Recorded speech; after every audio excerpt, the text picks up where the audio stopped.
día, querida iglesia, a nuestras oraciones permanentes por cada uno de ustedes, de parte de mi esposa y mías. Estamos cada día pidiendo por todos y cada uno de ustedes como familia. Que la gracia del Señor sea guardándoles en un tiempo tan difícil como decía la semana pasada, la noche más larga que nos ha tocado vivir, sobre la que nos encontramos. Y sobre eso cada día agregar las preocupaciones, las angustias, las tristezas, los temores, los miedos naturales, humanamente hablando, que se nos presentan a diario, pero confiando en que el Señor es mayor que todo esto y que está por encima de todo esto también.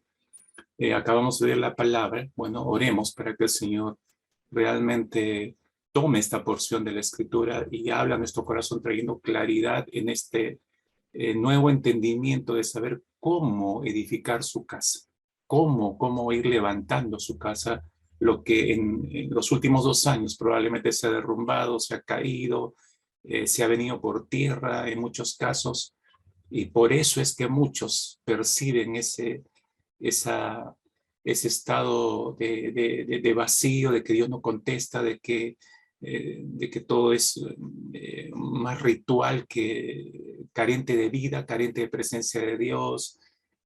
Ora y como he estado escuchando últimamente, me dice, pastor, pero no siento a Dios, Dios no me responde, como si Dios hubiera desaparecido del mapa, ¿no? Pero la realidad es otra cuando vemos las Escrituras. Pero oremos, mis hermanos, ahí. Pídale usted esa gracia que solamente Dios puede traerla a través de su Espíritu Santo y a través de su palabra, trayendo y colmando todo lo que usted necesita y lo lleve a comprender realmente. Si en esta mañana vamos a estudiar acerca del altar en el culto a Dios, tenemos que entender su significado, ¿no? Tenemos que comprender su significado. Pídale ahí a Dios conmigo, dile, Señor, dame una vez más de tu gracia, ayúdame a entender, dígale. Hemos escuchado tu palabra y hemos temido. Enséñanos tus pensamientos, que al fin y al cabo son más altos que los nuestros. Enséñanos, por favor, Señor. Traemos delante de tu presencia todos nuestros pensamientos, anhelos, deseos, sueños, planes, y lo dejamos delante de tu altar, Señor. Tu altar, porque es el lugar donde terminamos por morir a todo esto. El lugar donde podemos entregar y rendir todo lo que somos y tenemos. El lugar donde nos presentamos nosotros mismos como sacrificio ante ti, Señor. El lugar donde podemos renunciar a todo para abrazarte solamente a ti, Señor. El lugar donde podemos volver, Señor, a reconciliarnos contigo, volver a confiar en ti. Lugar de gracia, Señor. Lugar de gracia, que es mejor que nuestras propias vidas. Esta es nuestra oración, este es nuestro deseo, Padre. Creemos que se ajusta a tu verdad, creemos que se ajusta a tus requerimientos y exigencias al acercarnos a ti. Así que una vez más, con mucho temor y reverencia, nos postramos delante de tu presencia para oír tu palabra que trae vida a nuestra propia vida, Señor. Condúcenos a través de en el nombre preciado de Cristo Jesús, Señor. Estamos en nuestro cuarto tema de esta serie, Despertados por Dios para edificar su casa. Y una serie en la cual el Señor nos está desafiando a entender que empezando este año no se trata solo de empezar el año, sino a saber qué hacer este año para que sea un año productivo realmente y que le dé gloria al Señor. Entramos a este cuarto tema que hemos titulado La reconstrucción del altar de Dios. Usted dirá, obvio, por lo que menciona el capítulo 3, estos primeros 6 versículos que leyó nuestro hermano Guillermo hace unos momentos. Pero usted va a descubrir que la reconstrucción del altar de Dios es solamente un primer paso. Y hay uno mayor, porque si no se da ese segundo paso, el primero como que queda inconcluso. Le voy a explicar mientras usted vaya escuchando el desarrollo del tema. Empiezo con una simple pregunta en base a lo que hemos leído de este texto hace un instante. Pensando ya en nuestra práctica cúltica hacia Dios, ¿qué tan importante es para usted el altar de Dios en el culto a Él? ¿Alguna vez se ha puesto a pensar en esto? ¿Qué tan importante es el altar? Nuestro concepto de altar es cuando entramos a la iglesia, la parte delantera donde se ministra, ese es el altar para nosotros. Y como que nos hemos quedado con eso. O sea, es tan importante eso. Y algunos se han quedado con esa imagen y esa definición de tal manera que cuando entramos en pandemia, 2 años cerrar las iglesias, es como que si en su mente no hay altar. Entonces no hay altar, entonces ya no hay adoración en espíritu y en verdad. Y eso ha hecho increíblemente decaer la fe y su constancia en el Señor por tener un concepto errado de lo que es el altar en el culto a Dios. Hoy vamos a examinar lo que revela la Biblia sobre el uso de los altares en el culto hacia Dios. El primer altar que encontramos en las Escrituras fue el que erigió Noé. ¿Se acuerdan ahí en Génesis capítulo 8? Después del diluvio salen del arca y dice Génesis 8:20, edificó Noé un altar a Jehová y tomó de todo animal limpio y de toda ave limpia y ofreció holocausto en el altar. Es interesante, todavía no se ha dado la ley, todavía Noé y su familia no sabe el significado de holocausto, pero ya están ofreciendo holocausto. Porque estamos en Génesis 8:20, ¿no? En Éxodo, usted empieza a leer, Éxodo y Levítico, se empieza a leer todas las leyes de Dios y ahí recién se da la ley de los sacrificios, la ley del holocausto específicamente. Pero ya Noé lo está haciendo. Entonces es interesante porque el holocausto es para expiación de pecados. O sea, él termina el diluvio, él baja, agradecido obviamente a Dios, sale, levanta el altar y ofrece no un sacrificio de gratitud a Dios, gracias Dios porque nos has cuidado a todos, no, ofrece un sacrificio pidiendo perdón por los pecados. Y no creo solamente suyos y de su familia, que eran los únicos sobrevivientes, sino perdona el pecado de la humanidad, Señor, conociendo el corazón de Noé. Entonces, este es el primer altar, aunque algunos dicen, no, el primer altar es el que encontramos en el capítulo 2 de Génesis, cuando Caín y Abel ofrecieron sus sacrificios. Bueno, es probable, porque ahí hay un altar, ¿no? Pero este específicamente estructurado y definido como un altar es el primero que se encuentra en las Escrituras. Ahora, desde el día de Noé, numerosos pueblos con diferentes culturas y religiones han construido altares para sus dioses y lo han utilizado en adoración, no precisamente al Dios verdadero, sino a dioses falsos. Como estaban alejados de Dios por causa del pecado, alejados del Dios verdadero, entonces algunos o muchos de estos altares fueron construidos y empleados para horrendos rituales de adoración que incluían sacrificios de personas, de hombres, mujeres, incluso de niños. Ahora usted se pregunta, o nos preguntamos, ¿por qué? ¿Por qué esta forma de adoración? Porque, mire, escúcheme con cuidado lo que voy a decirle, porque todos nosotros fuimos diseñados por Dios para adorar. Y a pesar que el pecado ha estropeado la actitud en el corazón del ser humano, la actitud correcta para adorar exclusivamente a Dios, el ser humano ha seguido adorando después del pecado, porque está en su diseño, ha seguido adorando otras cosas, otras personas o a sí mismo. Hablamos de idolatría, pero está adorando algo o alguien. Todos adoramos algo o alguien. Por esa misma razón, cuando leemos el libro de los reyes, cuando leemos el libro de Crónicas, encontramos que algunos reyes de Israel abandonaron a Dios, le dieron las espaldas, erigieron altares, no para Dios, sino para dioses extraños. Escuche cómo define esto Louis Giglio, que es un comunicador cristiano y escritor al mismo tiempo. Él define la adoración de esta manera. Preste usted atención que es importante. Esto dice, todo el mundo tiene un altar, dice. Todos tenemos un altar y todo altar tiene un trono. Así que, ¿cómo sabes dónde adorar y qué adorar? ¿Cómo sabes? Es fácil, dice. Solo sigue el rastro de tu tiempo, de tu afecto, de tu energía, de tu dinero, de tu fidelidad. Sigue el rastro de eso. ¿A dónde lo canalizas? Al final del sendero encontrarás un trono. Y lo que sea que encuentres en ese trono, o quien sea que esté en ese trono, es lo que más vale para ti. En ese trono está lo que tú y yo adoramos.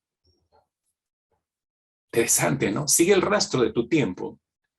¿En qué inviertes tu tiempo? Tu afecto. ¿En quién empleas tu afecto? Tus energías. ¿En quién empleas tus energías? Tu dinero, tus recursos, tu fidelidad. ¿En quién? Ahí hay un trono. Y quien esté en ese trono, a ese es al que debes tu adoración. Ahora bien, ¿qué nos muestra la Biblia del uso de los altares en la adoración verdadera? Si hablamos de la adoración verdadera, y acá tiene que ver los altares en esto, ¿no? Decíamos hace un instante, después de Noé, que levantó el primer altar, hubo muchos hombres fieles como él que levantaron altares para adorar al Dios verdadero. Por ejemplo, Abraham, tú conoces muy bien la historia de Abraham, ¿no? Él no construyó un altar, se habla que él construyó 4 altares. La siguiente, por favor, comunicaciones. Esto te da más o menos una idea, una simple idea de lo que hizo Abraham desde que llegó a la tierra prometida. Él entra por el lado de Peniel, entre Peniel y Sucot, cruza el Jordán, por ahí es su ingreso a la tierra prometida y ahí empieza el recorrido de Abraham. Pero dice la escritura que Abraham construye su primer altar en un lugar llamado Siquem. Pasó Abraham por aquella tierra, dice Génesis 12, 6, 7, hasta el lugar de Siquem. Y apareció Jehová a Abraham y le dijo, a tu descendencia daré esta tierra. Y edificó allí un altar a Jehová. Recibe la primera promesa de Dios y él levanta un altar al Señor de adoración, de gratitud por lo que ha recibido. Pero ese es su primer altar. El segundo altar lo construye cerca a un lugar llamado Betel. El tercer altar lo construye en Hebrón. Y el cuarto altar en el monte Moriah, que es donde sacrificó en lugar de Isaac, porque Dios le había pedido que sacrifique a su único hijo, sacrificó el carnero que Dios le proveyó. Y posteriormente a estos altares que Abraham construyó, encontramos las historias a continuación de Isaac, Jacob, Moisés. Todos ellos, mis hermanos, se sintieron impulsados a levantar altares en su adoración a Dios. Todos ellos, de alguna manera, encontraron un momento para levantar un altar de adoración a Dios. Estamos diseñados para adorar a Dios, recuerden. Cuando Dios entregó su ley a Israel sobre el monte Sinaí, les encargó la construcción de un tabernáculo de reunión, la tienda de reunión, una tienda portátil llamada también la tienda de reunión, que constituía básicamente o era la figura central en el acercamiento de la nación de Israel hacia Dios. Ese era el punto central. A través del tabernáculo se encontraban con Dios. El tabernáculo era el lugar donde Israel se encontraba con el Señor, tal como él lo había demandado ahí en Éxodo capítulo 25, versículo 8. Dios fue puntual, exacto, dijo, y harás un santuario para mí, se refería al tabernáculo, y habitaré en medio de ellos. Era el lugar donde Israel se encontraba con Dios, porque Dios había prometido que habitaría en medio de ellos a través de ese tabernáculo de reunión. Entonces, el tabernáculo juega un papel importante en la comprensión incluso del altar, porque el tabernáculo contaba con 2 altares en realidad. Uno era el altar de bronce, llamado altar de bronce, donde se quemaban las ofrendas principales, y era la estructura de este altar de bronce era de madera de acacia y revestido de cobre. Por eso se le llamaba el altar de bronce. Estaba situado delante de la entrada y en él se sacrificaban los animales. En la vista que ustedes tienen ahí, ustedes pueden ubicar cruzando la entrada ahí a mano derecha está la puerta de entrada al tabernáculo. Lo primero era el altar de bronce. Ahí estaba ubicado. Pero no era el único altar. Había un segundo altar llamado el altar del incienso, que ahí no se nota en la figura porque estaba dentro del lugar santísimo, ya en la tienda que estaba dividida en 2, lugar santo y lugar santísimo. En el lugar santísimo se encontraba el altar del incienso, que también era de madera de acacia, pero no estaba revestido de bronce, sino estaba revestido de oro. Esa era la diferencia con el altar de bronce. Y se hallaba, como decía, dentro del tabernáculo, en el lugar santo, ¿no? En ese altar se quemaba un incienso especial 2 veces por día, por la mañana y por la tarde, por mandato de Dios, ¿no? Por el mandato de Dios. Ahora, pero nuestra atención a la cual les quiero llevar es al altar de bronce. Ese altar de bronce, que era el primero que se encontraba en la tienda, y que luego, cuando Salomón construyó el primer templo, lo colocó en el mismo lugar. Es decir, hizo el mismo diseño, solo que en material noble todo el templo, ¿no? Ya no era una tienda. Este altar de bronce fue el que Zorobabel y los sacerdotes empezaron a edificar después que regresaron a Jerusalén, después de 70 años. Es lo que nuestro hermano Guillermo leía en el capítulo 3 de Esdras, en estos primeros 6 versículos, ¿no? Entonces se levantaron, dice el verso 2, Jesúa, hijo de Josadac, y sus hermanos, los sacerdotes, y Zorobabel, hijo de Salatiel, y sus hermanos, y edificaron el altar del Dios de Israel. ¿A cuál altar se refiere? Al altar de bronce. Al altar de bronce. Ahora, por eso este altar, mis hermanos, merece nuestra atención. Es el foco de nuestra atención, nuestra reflexión de esta mañana. Una gran parte, obviamente, del contenido del tabernáculo de reunión constituía representaciones, como el apóstol Pablo en su carta a los Colosenses menciona, que el tabernáculo era una gran ilustración, una sombra de las cosas celestiales. Entonces, ¿qué quería decir con esto el apóstol Pablo? Que todo el tabernáculo era solo una gran ilustración, una representación de algo mayor que vendría más adelante, un vislumbre de los propósitos divinos que se cumplirían mediante la persona de Jesucristo. Entonces, por eso este altar es importante, el altar de Dios o el altar de bronce. Este es el que nos interesa en nuestra meditación de esta mañana. Así que permítame empezar primero revisando con usted rápidamente cuál es la importancia del altar en el Antiguo Testamento. Y luego vamos a ver qué tan importante es el Nuevo Testamento. Usted va a descubrir cosas interesantísimas. Pero sobre todo lo que nos interesa es el significado que tiene este altar para nosotros en estos tiempos. Ahora, por eso preste atención porque la importancia en el Antiguo Testamento, recuerda que son figuras, nos van a ayudar a entender la importancia ya en el Nuevo Testamento y la importancia ya para la iglesia de hoy, para los creyentes hoy en día. ¿Y por qué es importante que nosotros reconstruyamos ese altar? Esa va a ser nuestra conclusión. Mire, Zorobabel decíamos que fue este hombre que le dio la gracia al Señor regresar con este primer grupo, es el que reconstruye con los sacerdotes el altar de Dios. Y lo hacen. ¿Cómo lo reconstruyen? Es importante notar esto. En el versículo 2 dice que al final del versículo dice que edificaron el altar de Dios de Israel para ofrecer sobre él holocaustos, como está escrito en la ley de Moisés. Anote eso, por favor. Conforme está escrito en la ley de Moisés. ¿Cómo lo dice la ley de Moisés? Es importante notarlo ahí. Ellos no le levantaron y empezaron a hacer todo como se les ocurrió. No. Ellos recordaron cómo dijo Dios que debía ser estructurado y siguieron todas las pautas. Ahora, esto se vuelve a repetir en versículo 3 cuando dice, colocaron el altar sobre su base porque tenían miedo de los pueblos de la tierra y ofrecieron sobre él holocaustos a Jehová, holocaustos por la mañana y por la tarde. Ahora, esa expresión de ofrecieron sobre él los holocaustos, ¿no? Que ese era el propósito del altar, obviamente se sobreentiende que fue de acuerdo a la ley de Moisés. Más adelante usted se da cuenta que ellos respetaron al pie de la letra la descripción de cómo deberían ser esos holocaustos. Entonces, otra vez encontramos el patrón, que lo hacen conforme a la ley de Moisés. Versículo 4 y 5 también, asimismo, celebraron la fiesta solemne de los tabernáculos, como está escrito. ¿Dónde? En la ley de Moisés. O sea, ellos retoman la celebración de las fiestas solemnes día por día, de acuerdo a cómo está escrito en la ley de Moisés. Y no voy a repasar porque sería larguísimo de ver, pero usted se lo quiere ver en Números capítulo 28 y 29, usted se va a sorprender porque encuentra ofrendas día por día, a lo largo de 15 días consecutivos a partir del séptimo mes. Es decir, hay una serie de indicaciones. Todo eso lo retomaron al pie de la letra como estaba escrito en la ley de Moisés. Esto es significativo.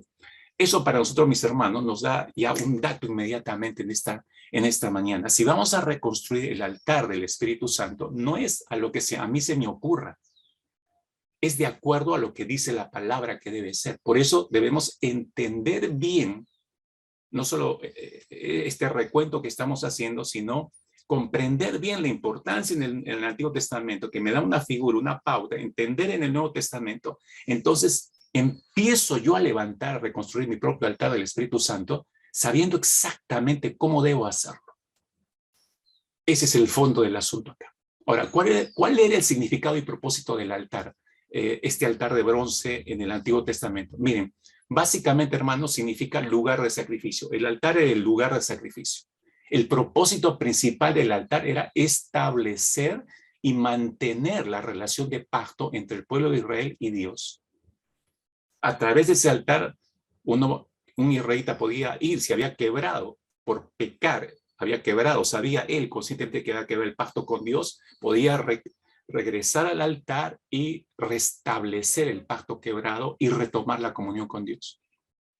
Éxodo capítulo 20, versículo 24, Dios fue claro en su instrucción. En Éxodo 20:24, Dios dijo lo siguiente, escuchen. Él dijo, altar de tierra harás para mí, les mandó. Sacrificarás sobre el altar tus holocaustos y tus ofrendas de paz, tus ovejas, tus vacas, y en todo lugar, esta es la frase clave en Éxodo 20:24, en todo lugar donde yo hiciere que esté la memoria de mi nombre. Eso significa el pacto, ¿no? Que pese en el pacto, en el nombre del Señor. Donde yo hiciere que esté la memoria de mi nombre, vendré a ti y te bendeciré, le dijo Israel. Entonces, ese altar no solo tenía que estar bien construido, sino tenía que usarse de acuerdo a la forma que Dios había dicho, ¿no? Porque ahí se establecía y se mantenía la relación de pacto entre Dios e Israel. Esa expresión en este versículo de Éxodo 20:24 que acabo de dar cita, esa expresión de vendré a ti y te bendeciré, vendré a ti, en referencia al altar construido sobre el cual debían presentar las ofrendas a Dios, esa era la garantía para Israel de la presencia divina. O sea, Dios estaba comprometiendo, yo voy a venir, yo voy a estar presente. Por eso, para los israelitas que regresaron con Zorobabel, lo primero que tenían en mente que había que reconstruir era el altar. Por eso leemos ahí en el versículo 3, ¿no? de Esdras, capítulo 3, que construyeron el altar porque tenían miedo de los pueblos de la tierra. Yo dije un mensaje anterior, un par de semanas atrás, dije, lo que ellos pensaron fue, llegaron y hay que activar lo más rápidamente posible el altar de Dios. ¿Para qué? Para presentar nuestros sacrificios y así pedir el favor de Dios, así pedir su protección, porque el altar garantizaba la presencia de Dios para ellos. Por eso construyeron primero el altar. Ahora, usted se ha dado cuenta, ¿cuándo empiezan a hacer esto? Después de 70 años de inactividad de ese altar. Ese altar vuelve a ser encendido después de 70 años. Se vuelve a colocar las ofrendas para los holocaustos respectivos a Dios después de 70 años. Hermanos, hermana, no espere tanto tiempo para encender el altar. No espere tanto tiempo para reconstruir su altar, el altar del Espíritu. No se le vayan a ir 70 años y de repente ni le alcanzan los 70 años. ¿No es cierto? A algunos no nos va a alcanzar 70 años, ¿no? Y todo tiene que ser, recuerde usted, como acabamos de leer, todo de acuerdo a la ley de Moisés, todo de acuerdo a la palabra del Señor, no a como se nos ocurra, ¿no? Sino de acuerdo a la palabra. Es decir, este pueblo, por resumir todo lo que estoy diciendo, este pueblo regresa a las ordenanzas dadas por Dios después de 70 años. Podríamos decir prácticamente que retoman el uso del altar apegados a los mandamientos de Dios. Nosotros tenemos que hacer igual, hermanos míos. Debemos reconstruir nuestros templos del Espíritu Santo de acuerdo a la palabra de Dios, pegados a la Escritura, pegados a la Escritura. Mientras más pegados estemos a la Escritura, entendiendo bien cómo debe ser esto, entonces podremos levantar una gran cosecha de bendiciones de parte de Dios. No importa que estemos en tiempos de aflicción, no importa que la situación se ponga más oscura de lo que está, no importa. No importa, hermano, porque usted va a descubrir este altar cómo está tipificado en el Nuevo Testamento. Y ahí está nuestra garantía de la presencia de Dios. ¿Qué significaba para todo este grupo que regresó con Zorobabel la reactivación de ese altar situado en el contexto del templo? Porque hay que situar el altar no en cualquier lugar, está situado en el contexto del templo. ¿Qué significaba para ellos? Déjame explicarte algunas cosas que son importantes tomarlas en consideración para entender la importancia que tenía en la mente de los israelitas. Ese altar fue concebido por Dios. Recuerda, Éxodo capítulo 27, si quieres revisar los primeros versículos, Dios es el que concibe esto y se lo describe a Moisés para que lo construya tal como Dios lo ha concebido. Eso de que era de madera de acacia, revestido de bronce, eso no fue ocurrencia de Moisés. Todo eso se lo dictó Dios. Lo que hizo Moisés es estructurarlo de acuerdo a como Dios le había hecho, respetando las indicaciones de Dios. Ahora, quiero regresar a esta figura para que usted se ubique dónde estaba el altar, como dije hace un instante. El altar de bronce era lo primero que la persona ofrendante hallaba al entrar al atrio o al patio principal del tabernáculo. Era lo primero que tenía delante suyo, el primero que observaba. Y le señalaba que el único camino, esto es lo que le señalaba al israelita que cruzaba por la puerta de ingreso, que ese era el único camino de entrada en su búsqueda de la presencia de Dios.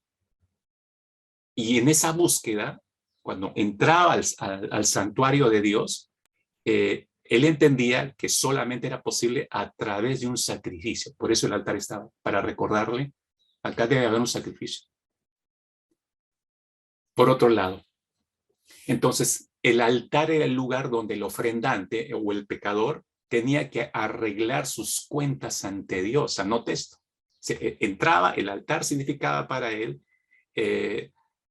arreglo de cuentas. Primero tengo que arreglar mis cuentas con Dios a través de un sacrificio que era ese sacrificio que en realidad lo debería hacer la persona, es decir, el israelita era el que debía treparse y ser incendiado y quemado para ser purificado y aceptado a Dios. Pero Dios les mostró que no había necesidad de eso.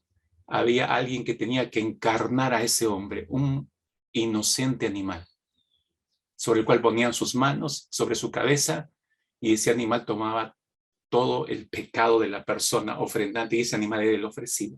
Tenía que haber muerte de un animal inocente sobre ese altar antes que el hombre caído pudiera tener acceso a la presencia de Dios. Por otro lado, en ese altar, entonces, ese altar es el lugar donde inicia el pecador su encuentro con Dios. Lo entendemos así en el diseño del tabernáculo. A través de su ofrenda sacrificial, arregla primeramente sus cuentas con Dios. Y en ese tiempo, mis hermanos, necesito recordarnos esto, en ese tiempo el holocausto ofrecido no limpiaba los pecados de nadie, simplemente los cubría por un tiempo. De esa manera ganaba esa cobertura de Dios por un tiempo, pero igual no podía tener acceso al lugar santísimo y menos al lugar santo ni al lugar santísimo. Si solo llegaba hasta el altar, hasta ahí llegaba a sus expectativas, arreglaba cuentas con el Señor y se regresaba. No iba más lejos, no podía ir más lejos. El altar, mis hermanos, nos indica esto. Esta es la gran lección de este altar de bronce. El altar nos indica que apenas comenzamos a dar pasos hacia la presencia de Dios. Toda persona que quiere buscar, anhelar a Dios, empieza a dar sus primeros pasos a buscar la presencia de Dios, se nos recuerda lo que somos en primer lugar.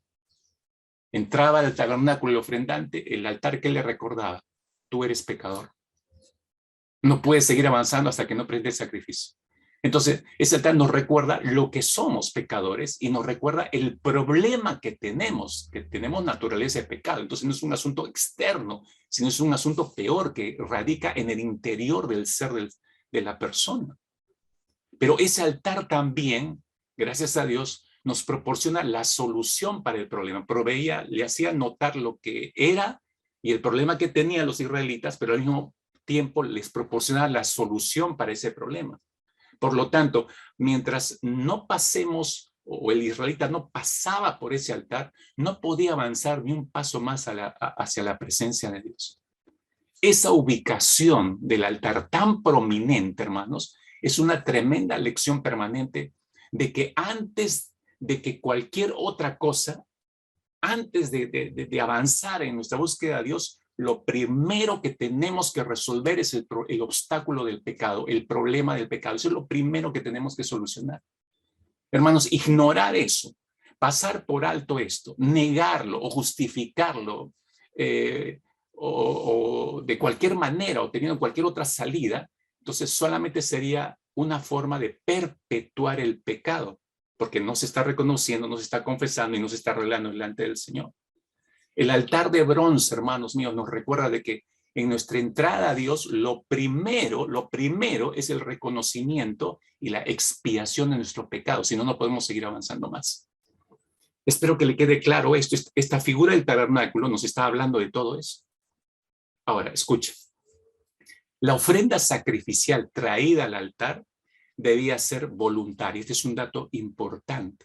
Dios lo mandó hacia los israelitas en Levíticos capítulo 1, versículo 2 hacia adelante. Dios dijo lo siguiente a Moisés: habla a los hijos de Israel y diles: cuando alguno de entre vosotros ofrezca ofrenda a Jehová, de ganado vacuno o ovejuno, haréis vuestra ofrenda. Si su ofrenda fuere holocausto vacuno, macho sin defecto lo ofrecerá de su voluntad. Ahí está, de su voluntad lo ofrecerá a la puerta del tabernáculo de reunión delante de Jehová. Y pondrá su mano sobre la cabeza del holocausto y será aceptado para expiación suya. Ahí está la descripción, pero dice que tenía que ser voluntariamente. Es decir, nadie estaba coaccionado a hacerlo.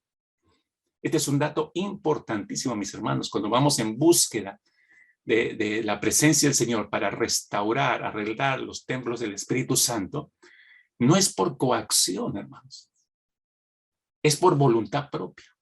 Otro dato importante que tenemos que tomar en consideración en este altar de bronce es que prescrito por Dios, dado como un mandato de Dios, el fuego del altar que debería estar permanentemente encendido en el altar de bronce nunca debería ser apagado.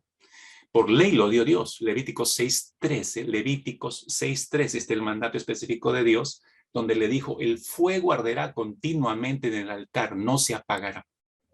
El fuego arderá continuamente en el altar, no se apagará. Era un mandato de Dios. Nunca podía apagarse ese fuego. Se ve dentro de un momento como este altar, ¿qué es lo que tipifica? Y ese altar arde continuamente para beneficio del pecador. Porque si no ardiera, yo traigo la ofrenda por mi expiación, o a qué voy a apelar si ese altar no está encendido. Ese altar tenía que estar encendido. Ahora, si usted se da cuenta, todos estos datos que le estoy dando que son históricos, son importantes considerarlo, más el mensaje que nos comunica, el diseño del altar, su ubicación, de qué nos habla, ¿no? Por eso le he explicado todo esto. Esa es la importancia del altar en el Antiguo Testamento, pero necesitamos ver cuál es la importancia de ese altar en el Nuevo Testamento. Ahora, lo curioso, hermanos, lo primero que tendría que decir aquí es que usted va al Nuevo Testamento y hay muy pocas referencias al altar tal como lo vemos en el Antiguo Testamento. Escasas referencias, y las escasas referencias bíblicas que usted encuentra en el Nuevo Testamento son más bien un recuento o una mención del altar del tabernáculo de reunión del Antiguo Testamento. Entonces, no hay ningún dato en cuanto a altar en el Nuevo Testamento, Pastor Meguira, en las Escrituras. No, como le vuelvo a repetir, excepto que hacen memoria del altar del tabernáculo. Ahora, eso significa, podríamos concluir aceleradamente, eso significa que los creyentes hoy en día no necesitamos un altar en nuestro culto a Dios, no necesitamos de un altar en nuestro culto a Dios o en nuestra relación con Dios. ¿Significa eso? Mis hermanos, no necesariamente. Para comprender esto, necesito explicar un poco la problemática que vivimos todos los seres humanos. Y luego permitamos a la palabra de Dios que nos ayude a acomodar nuestros pensamientos para dar respuesta a esta pregunta, ¿no? Así que présteme atención, por favor, con cuidado. Quiero abrir un poco un problema muy serio y que se ha agudizado más en estos tiempos en todos los hombres y mujeres, en toda la humanidad. Escúchenme con cuidado. Los hombres y mujeres de nuestros días se afligen por un sinnúmero de problemas, ¿sí o no? Un sinnúmero de problemas. Vivimos todos los días, amanecemos, empezamos nuestro día, en algún momento de esas 24 horas se aparece algún problema y eso causa nueva aflicción, nueva aflicción, nueva aflicción. El miedo domina los pensamientos de muchos hombres y mujeres. Sin embargo, a pesar de toda esa aflicción, a pesar de todos esos miedos, esos temores, esas incertidumbres, sin embargo, ¿qué sucede, mis hermanos, con el verdadero problema de fondo? ¿Cuál es el verdadero problema de fondo? El pecado. ¿Qué sucede con el pecado? ¿Le preocupa a alguien el pecado? Usted escucha en medio de toda esta pandemia, las noticias y toda la aflicción del mundo y las preocupaciones de la gente que expresan en los medios de comunicación. ¿A alguien le preocupa el pecado? ¿Verdad que no? ¿Hasta dónde podemos llegar con una conciencia perturbada, desgarrada y agobiada por el pecado, hermanos? Y nadie dice nada al respecto. O me hizo pensar lo siguiente, hermanos, o de repente yo estoy equivocado, de repente todos nosotros estamos equivocados. ¿Existirá el pecado tan solo en la imaginación de algunos fanáticos religiosos como nosotros? ¿Acaso es un concepto anticuado de una iglesia en vías de extinción, como algunos le han tildado a la iglesia en estos tiempos? Nos habremos dejado engañar sobre la existencia del pecado. Alguien nos predicó hace años atrás y no las creímos, pero eso es algo irreal, eso solo existe en la mente de los religiosos. ¿No sería mejor hablar, hermanos, en vez de en estos tiempos 2022, no sería mejor hablar no de pecado, sino mejor hablar de conducta errónea, conducta contraria a las normas sociales? ¿No sería mejor hablar en esos términos, como estamos escuchando que se habla hoy? Todos los errores del señor presidente, los congresistas, errores. Hermanos, no son errores, son pecados. Porque si hay normas escritas en la ley y los están violentando, están pecando contra el pueblo y están pecando contra Dios, como autoridades. Entonces, no son conductas erradas, no son normas sociales violadas, no. Son principios de Dios que están siendo violados, pero no se habla en términos de pecado. No sé si me está entendiendo. Estoy hablando de una cruda realidad que estamos viviendo hoy. Hoy en día ya no se habla de pecado. Hacerlo, si a alguien se le ocurre hablar de pecado o dar una explicación en términos de pecado, de transgresión por pecar la ley, contra la ley de Dios, hacer eso implica recurrir a una temática, para muchos hoy en día, anticuada.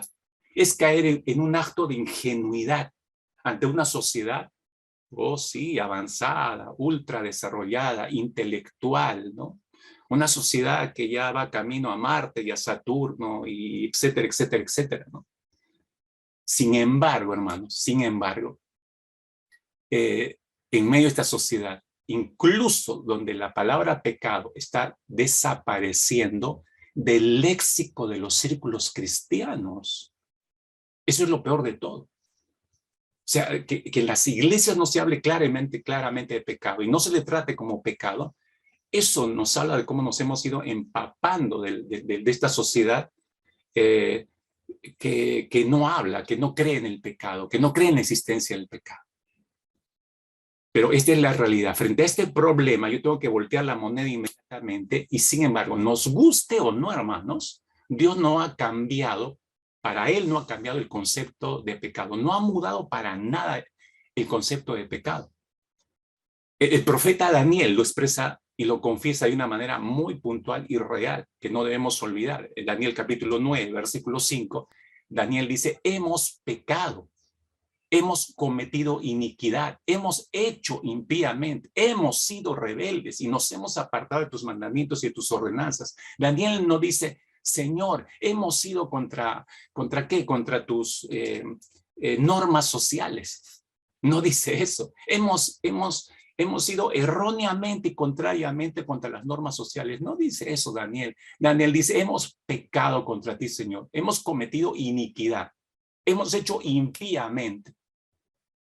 Hemos sido rebeldes para contigo.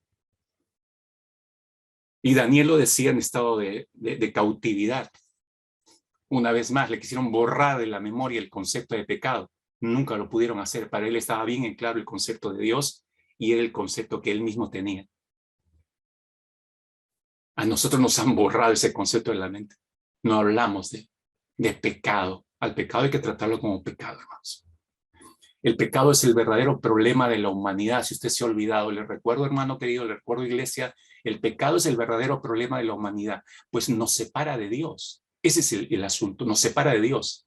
Empero, el Señor nos muestra una salida. Y escuche con cuidado lo que le voy a decir, ¿no? Este es el valor del altar en el Nuevo Testamento. A pesar que el verdadero problema de la humanidad es el pecado porque nos aparta de Dios, Dios mismo se ha encargado de darnos una salida. ¿Sabe cuál es la salida? La cruz del Gólgota. La cruz. Escuche, el altar del holocausto que se encontraba en el tabernáculo, el altar de bronce, donde se ponían las ofrendas y que acabo de explicar todo su significado, ese altar que se encontraba en el tabernáculo es una prefiguración de la cruz de Cristo. ¿Me está oyendo? Es una prefiguración de la cruz de Cristo. A través de esa cruz, Dios mostró cómo resolvería nuestro problema por medio del sacrificio y la sangre derramada de Cristo Jesús, como dice Hebreos 9:22. casi todo es purificado, dice, según la ley, con sangre. Y sin derramamiento de sangre no se hace remisión. La cruz, hermanos, el altar de bronce era una prefiguración de la cruz. En el altar de bronce, el pecador, si quería buscar a Dios, entraba y se encontraba con el altar que le recordaba que era pecador, que le recordaba su naturaleza, que tenía que ofrecer un sacrificio si se quería acercar a Dios para reconciliarse con él. A nosotros hoy en día no vamos ante un altar de bronce, vamos a la cruz, porque ahí se consumó todo el único sacrificio hecho por Cristo Jesús para redención de nuestros pecados. Y vamos a la cruz porque necesitamos, ¿no? Cuando vamos a la cruz, nos recuerda esa cruz que somos pecadores, que tenemos naturaleza de pecado y que nosotros no podemos arreglar ese problema. Ese problema fue solucionado en la cruz y por Cristo, el derramamiento de su sangre sobre ese altar nos proveyó a nosotros el perdón y la redención. El altar del holocausto es una prefiguración de la cruz, mis hermanos. Miren, se lo ilustro de esta manera. Durante el tiempo en que Israel peregrinó por el desierto de Israel, que usted bien sabe, casi 40 años, todo aquel que cometiera pecado debía ir al tabernáculo. Y debía al tabernáculo para sacrificar su mejor oveja que tenía en su redil. Usted sabe eso. ¿Con qué fin? Con el fin de que la sangre de esa oveja derramada ahí pudiera, a través de esa sangre derramada, obtener la reconciliación con Dios por su pecado. Su pecado no era limpiado, era cubierto. Entonces podía tratar con Dios. Hermanos, escúchenme. Estoy hablando del tiempo de Israel, ¿no? En el tabernáculo de reunión. No importaba cuál era la condición de las personas. Podía ser alguien muy pobre, alguien muy rico, podía ser un empleado, un jefe, un intelectual, un ignorante, cada uno.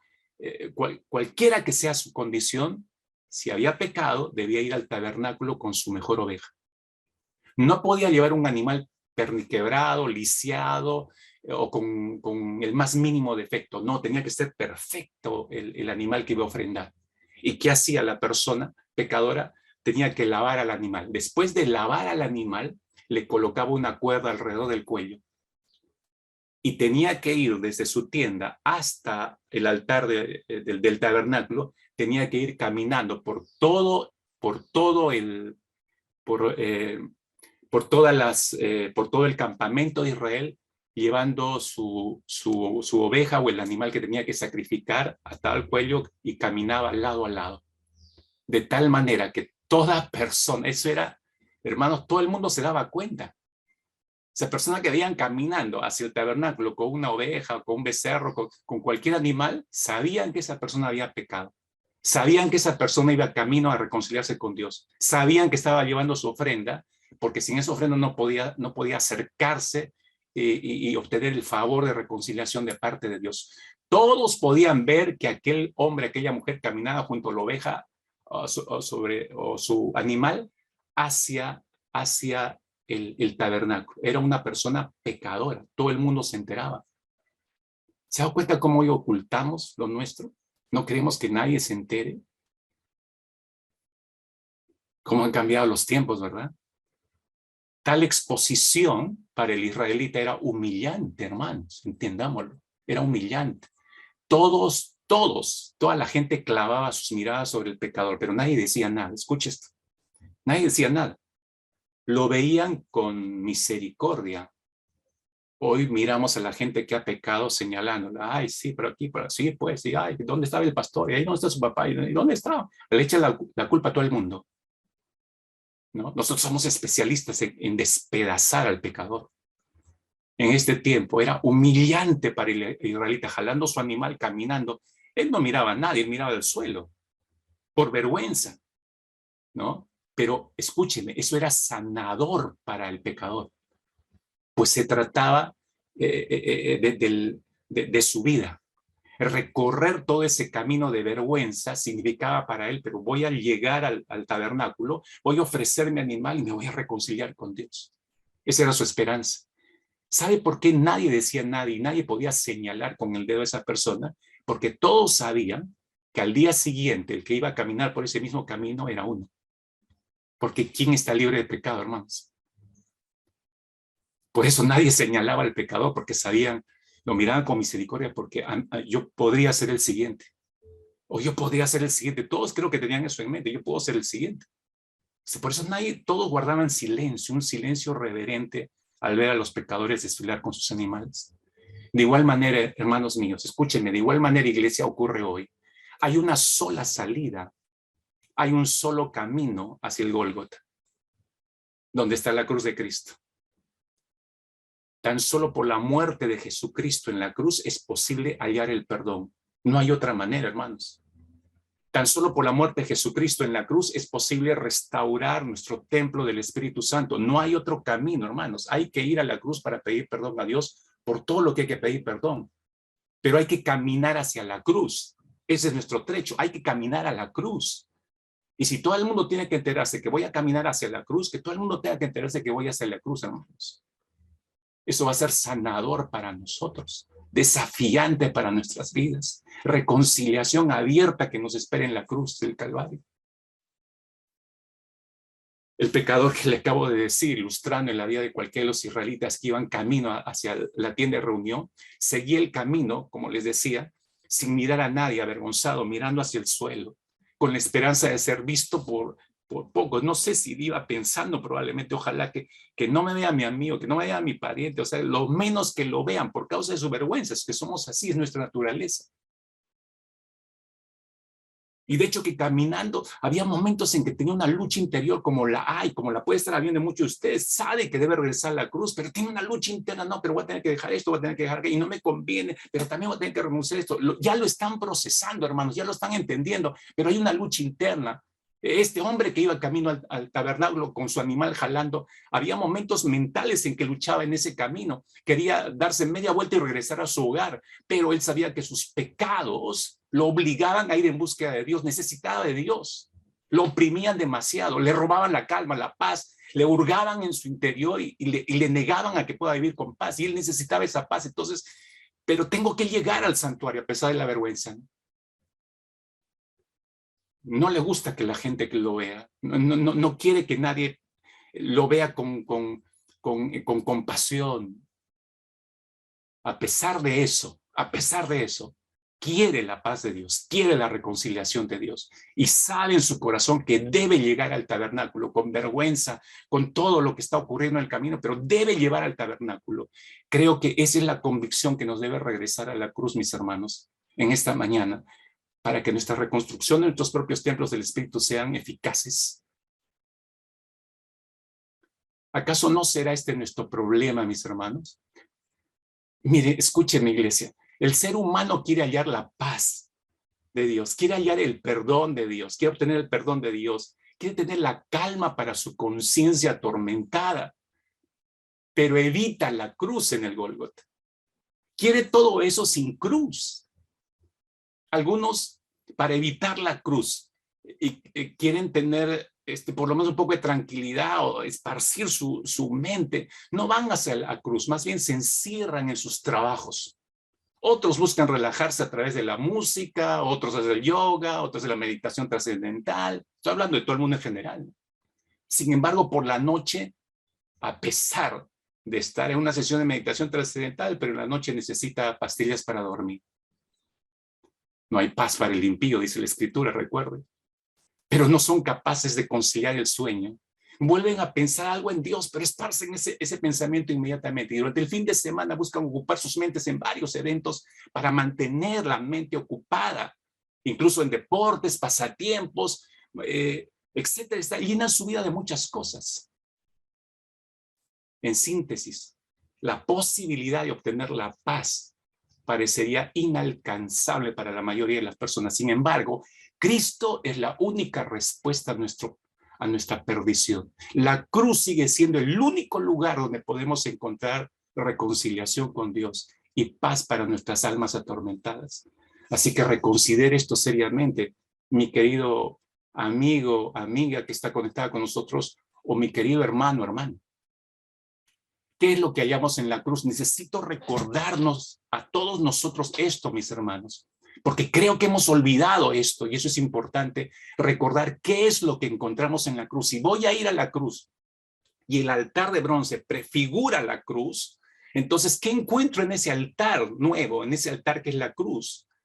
Lo que le garantizo a mis hermanos es que vamos a encontrar mejores cosas que el israelita encontraba en el altar de bronce. Porque el israelita, cuando entraba al tabernáculo de reunión, iba con su holocausto, lo colocaban ahí los sacerdotes, lo quemaban. Ese hombre solo hallaba que su pecado no era limpiado, era cubierto, y eso le daba paz por un tiempo, y luego se tenía que regresar por el mismo camino. No tenía acceso al lugar santo, no podía entrar al lugar santísimo, estaba prohibido. Hoy en día hemos cruzado todo eso. En la cruz de Cristo hallamos muchísimo más de esto. Déjeme hacer un recuento rápidamente y espero que esto le dé esperanza y le dé fuerzas para regresar a la cruz en la reconstrucción de su propio templo y el Espíritu Santo. ¿Qué encontramos en la cruz? Déjeme darle un recuento rápido. Primero encontramos propiciación de Dios, de parte de Dios para con nosotros. ¿Qué es la propiciación? La propiciación es el acto por el cual la justicia de Dios queda satisfecha. Hermanos, Cristo es nuestra propiciación. Cristo es nuestra propiciación. ¿Qué encontramos en la cruz? Justificación de nuestros pecados, si lo olvidó. ¿Qué cosa es la justificación? Es la declaración forense por la cual Dios nos atribuye justicia sin obras. Somos justificados sin que hagamos un esfuerzo. Una justicia que no es nuestra, sino ajena. Porque esa justicia viene de Jesucristo. Entonces, Cristo es nuestro justificador. En la cruz encontramos reconciliación con Dios. La reconciliación es el acto por el cual nuestra relación rota con Dios queda restaurada. Cristo removió el obstáculo del pecado al acercarnos hacia el Padre, y si nos acercamos en arrepentimiento y fe en Él, somos reconciliados. En la cruz encontramos redención del pecado. La redención es el acto por el cual somos rescatados del dominio del pecado. Cristo es nuestro rescatador, hermanos. Encontramos expiación del pecado en la cruz. La expiación es el acto por el cual la culpa del pecado es cancelada al haberse efectuado una reparación. Alguien pagó por nosotros. Cristo canceló nuestra deuda, hermanos. En la cruz encontramos santificación. La santificación es el acto por el cual quedamos apartados para Dios y para su servicio. Cristo nos separó para que vivamos solamente para Él. ¿Lo olvidó? En la cruz encontramos purificación. La purificación es el acto por el cual somos limpiados de la contaminación del pecado. Cristo es nuestro purificador. Y no le pido que se ponga de pie y aplauda. Si estaríamos en la iglesia hace rato, creo que lo hubiéramos hecho. Pero estoy dándole de manera resumida todo lo que encontramos en la cruz. No es solamente ir a ver la cruz. No, hermanos. La cruz es ese nuevo altar puesto a nuestra disposición, donde encontramos propiciación, justificación, reconciliación, redención, expiación, santificación, purificación. Dígame si no vale la pena ir hacia la cruz. El altar del holocausto, en el lugar donde todo israelita podía acudir a que su pecado sea cubierto. Aún el mayor delincuente, hermanos, encontraba un justo juicio ahí en el altar. De tal manera que la Biblia nos cuenta las virtudes de ese altar para encontrar en él un justo juicio. Lo ilustra con un acontecimiento en Primera de Reyes capítulo 1 que ocurrió cuando Salomón ya estaba como rey. Y lo traigo como una ilustración para que usted vea el tremendo valor que tenía el altar para los israelitas, ¿no? Allí en Primera de Reyes capítulo 1 nos describen la sublevación de un hombre llamado Adonías contra el rey Salomón. Quería destronar a Salomón y tomar su lugar. Entonces, cuando se entera Salomón y Adonías siente miedo de que Salomón sea enterado, se levanta de su lugar Adonías y corre hacia el templo, entra al templo y se arroja sobre el altar y se agarra de los cuernos. El altar en sus 4 esquinas tenía una especie de cuernos. Se agarra de los cuernos del altar y le dice que le hagan saber a Salomón, ¿no? que está ahí.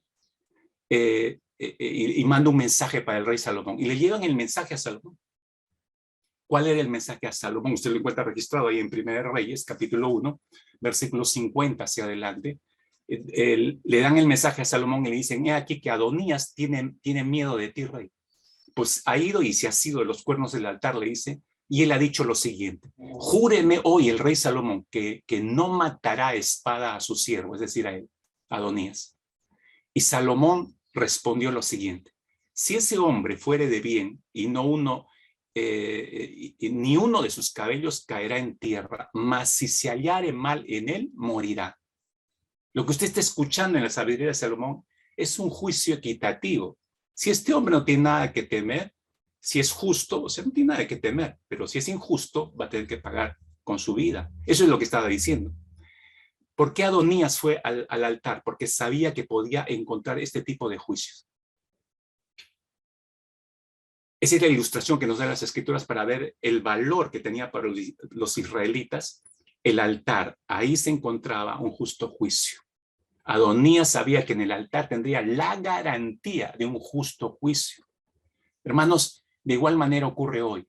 El remedio para nuestras conciencias atribuladas, la culpa y el pecado podemos llevarla a la cruz del Calvario.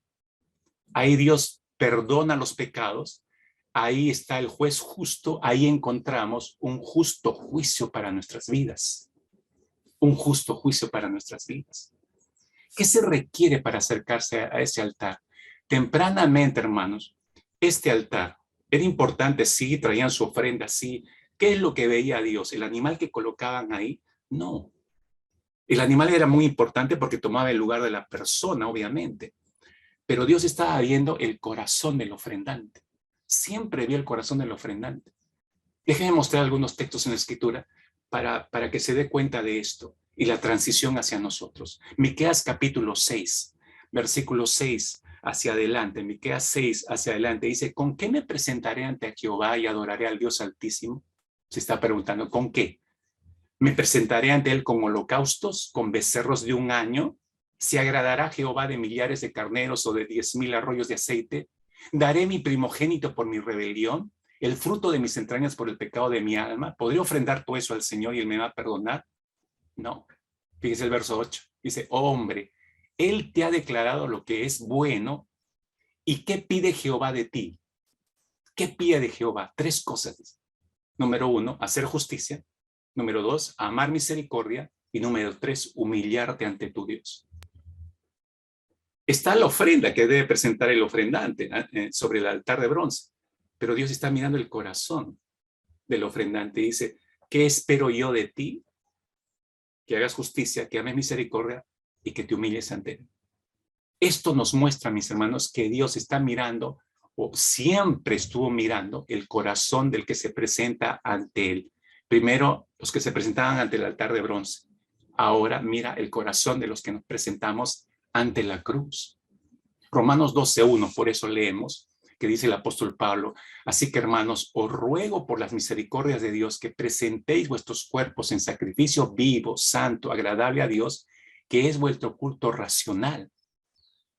¿Se da cuenta? Pablo está diciendo: nosotros somos la ofrenda. Nosotros somos la ofrenda. Y nosotros tenemos que presentarnos en sacrificio. Ahora, al usar esta palabra en sacrificio vivo, se necesita un altar para eso. ¿Dónde encontramos ese altar? En la cruz. Yo voy a la cruz y me presento en sacrificio vivo a Dios. ¿Por qué dice sacrificio vivo? Porque estoy totalmente consciente, estoy vivo ahora. No es cuando me muera que yo voy a decidir, ya muerto no puedo decidir nada. Ahora que estoy vivo, ahora que pienso, evalúo y sé que necesito, en sacrificio vivo tengo que presentar. O sea, yo mismo tengo que decidir esto voluntariamente. Esto es agradable delante de Dios, tiene que ser agradable delante de Dios. No. El altar, por eso, según Romanos 12:1, el altar en sentido figurado es el lugar de la consagración donde el creyente demuestra en forma pública su absoluta dedicación a Dios. Es más, digo yo, es el punto de partida para mostrar el inicio de una vida dedicada a Dios. Yo me presento en sacrificio vivo, no todo se da ahí, es el punto de partida. Sobre eso tengo que agregar más decisiones que me lleven en esa dirección. Hebreos capítulo 13, versículo 15, dice el autor a los Hebreos: así que ofrezcamos siempre a Dios por medio de él, de Jesucristo, sacrificio de alabanza, es decir, fruto de labios que confiesen su nombre, y de hacer bien y de la ayuda mutua, no os olvidéis, porque de tales sacrificios se agrada a Dios. Fíjese lo que Dios está esperando. Decía yo, mira el corazón del ofrendante en las ofrendas. más allá de lo que podamos presentar externamente. Mira nuestro corazón. Fruto de labios que confiesen su nombre, eso empieza en el corazón. Y de hacer el bien, de la ayuda mutua, no se olviden, para hacer el bien, eso nace en el interior. Si hay una correcta actitud, entonces yo ayudaré al prójimo de manera correcta, pero Dios está mirando primero el punto de partida. Primera de Pedro, finalmente, capítulo 2, verso 5, dice, vosotros también como piedras vivas, sed edificados como casa espiritual y sacerdocio santo, para ofrecer sacrificios espirituales, aceptables a Dios por medio de Jesucristo. En estos versículos podemos ver que las ofrendas que le agradan al Señor son basadas en la actitud del corazón del ser humano. Otra vez, no necesariamente las cosas externas que está trayéndose. Si el corazón no es recto delante de Dios, de nada sirven las ofrendas externas, hermanos. Acuérdense nada más de Caín y Abel. El corazón de Caín, su actitud de Caín no fue la más adecuada y por eso fue descartada su ofrenda, ¿no? Entonces creo que esto es importante darnos cuenta. Dios está mirando la actitud con la que nos acercamos hacia la cruz. Pero dice, para ofrecer sacrificios espirituales, dice Primera de Pedro. ¿Cuáles son esos sacrificios espirituales? Tenemos que ir a un pasaje del Antiguo Testamento para entender esto de una manera simple, diría yo, resumida, porque uno piensa, sacrificios espirituales, es una larga lista de 1000 cosas. No. Fíjese, Primera de Samuel, capítulo 15, verso 22 y 23. ¿Se acuerdan las constantes desobediencias del rey Saúl? Entonces ya colma el vaso Saúl y Samuel dice lo siguiente, le pregunta, ¿no? En su última desobediencia, cuando colmó el vaso, le dice, ¿se complace Jehová tanto en los holocaustos y víctimas como en que se obedezca a las palabras de Jehová? Interesante la pregunta, ¿no? Está hablando de las ofrendas, está hablando del altar. O sea, ¿se complace Dios en que traigas holocaustos, víctimas, que quemes ahí? Eso no es superior a obedecer la palabra del Señor. Y por eso dice, ciertamente, afirma Samuel, ciertamente, el obedecer es mejor que los sacrificios y el prestar atención que la grosura de los carneros. Interesante eso. O sea, la obediencia, ¿qué son los sacrificios espirituales? Es obedecer la palabra del Señor. Ese es el principal sacrificio que Dios espera. Él está mirando la actitud del corazón. Entonces, si se da cuenta, qué tremenda importancia tiene el altar en el Nuevo Testamento, ¿verdad? Una figura en el Antiguo, pero nos queda muy en claro lo que prefiguraba el altar de bronce. Lo vemos más claramente en el Nuevo Testamento, la cruz de Cristo. Pero eso nos lleva a nuestro último punto en esta mañana. La importancia, decía yo, del altar, y la acabamos de entender, pero el capítulo 3 de Esdras dice que reconstruyeron el altar, pero es importante el templo. ¿Cuál es la importancia del templo o del altar en el contexto del templo, hermanos? Leemos el capítulo 3 de Esdras y nos damos cuenta rápidamente de 3 cosas puntuales acá. Lo primero, número 1, lo primero que observamos en el texto de esas 3 es la urgencia por reconstruir el altar. Ellos regresan y su deseo está, hay que reconstruir. Esa urgencia debe haber también en nuestro corazón. No seamos pasivos en eso, mis hermanos. Algunos de ustedes, o muchos de nosotros, probablemente podemos haber esperado muchos años antes de entender esto para abocarnos a reconstruir el templo del Espíritu. Hermanos, no seamos ya más negligentes. Estos tiempos urgen reconstruir ese altar. Urge reconstruir no solo el altar, sino el templo del Espíritu. Lo segundo que vemos en este capítulo 3 de Esdras es que debe ser hecho de acuerdo al mandato de Dios. Lo recalqué varias veces acá en el verso 3, en el verso 2, 3 y 4 y 5. ¿No? De acuerdo a lo que estaba escrito, de acuerdo a lo que estaba escrito, de acuerdo a lo que estaba escrito. Así lo hicieron, reconstruyeron, edificaron el altar de acuerdo a lo prescrito por Dios. Lo tercero importante que vemos en este pasaje es que después de reconstruir el altar, hay que echar los cimientos del templo. Hasta donde llegó la lectura, que es el versículo 6, usted se dio cuenta de eso. Dice, desde el primer día del mes séptimo comenzaron a ofrecer holocausto a Jehová, ya estaba en acción el altar, pero dice, los cimientos del templo de Jehová no se habían echado todavía. O sea, el templo no existía, pero existía el altar. Acá hay algo falta. Quiero llamar su atención a esto que he insistido en mensajes pasados. ¿Se han dado cuenta, mis hermanos? Y me dirijo a todos los hombres que me están escuchando. ¿Se han dado cuenta quiénes se levantaron para edificar el altar de Dios? Lea usted el versículo 2. Dice, entonces se levantaron Yeshua, hijo de Josadá. ¿Quién era Yeshua, hijo de Josadá? Era el sumo sacerdote. Entonces está levantando un sumo sacerdote. Y luego dice, y sus hermanos los sacerdotes. ¿Acaso no dice la palabra que somos real sacerdocio, dice el apóstol Pedro? ¿No? Ya hablando de los creyentes. Entonces, ¿quiénes son los que deben dar el ejemplo en la iglesia y arreglar primero sus cuentas delante de Dios? ¿Quiénes son los sacerdotes y profetas de sus hogares? ¿No son acaso los cabezas de familia? ¿No eres tú acaso mi hermano? Pero usted se da cuenta por lo que leemos en el versículo 2, es que se levantaron Josadac y sus hermanos. Su levantamiento debe ser ejemplar, visto por el resto de la congregación. Es decir, toda la iglesia se debe enterar, mi hermano, que tú eres un cabeza de familia así, pero que estás ahí delante dando el ejemplo de reconstrucción del altar y del templo del Señor. Es decir, debe ser visible. Cada hombre, cabeza de familia, debe ser el primero en acercarse a la cruz. Los hombres, cabezas de familia, son los primeros en que se han alejado de la cruz, hermanos.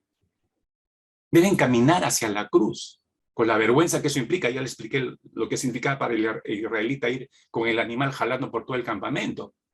Toda su casa lo debe ver, todo su hogar debe saber que está en pos de Dios, que quiere ir hacia ese lugar, que quiere arreglarlo todo de una vez. Todos deben saberlo, su hogar y su iglesia. Así está edificando su propio altar, así está edificando el templo del Espíritu. Pero edificar el altar solo es lo primero que debemos hacer, es el primer paso. Le doy un ejemplo para que me comprenda. Imagínense usted que Israel hubiera construido solamente el altar de bronce y no el templo, ¿no? O vamos más atrás, que hayan construido el altar de bronce en el tabernáculo de reunión sin el tabernáculo de reunión. Pues sería algo raro, estaría incompleto el tabernáculo y el templo. Imagínense a Salomón, ¿no? Abocado a construir bien majestuoso altar de bronce, pero sin templo. No, acá hay algo raro, es incompleto, uno diría. Ahora, arrastre esa ilustración a usted mismo, a su propia vida.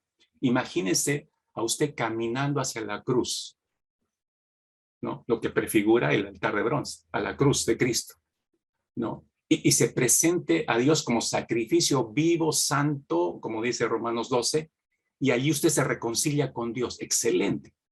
Entonces, allí Dios le perdona sus pecados, allí queda usted santificado, separado para servirle al Señor. Ok, todo eso se da en ese momento. Y sale, se retira de la cruz y sigue con su vida común y corriente. ¿No sería algo extraño? Aquí hay algo que falta. Acá hay algo que está incompleto. Iglesia, por favor, escúchenme con cuidado. Es muy bueno ir a la cruz para arreglar nuestras cuentas. Buenísimo. Es lo que debemos hacer. Todas nuestras cuentas pendientes con Dios. Pero eso solo es la primera parte, mis hermanos, del todo. Es la primera parte del todo. Lo siguiente o el segundo paso que hay que dar es echar los cimientos para construir el templo, como hicieron ellos. No lo habían hecho y se percataron, y luego lo tienen que hacer.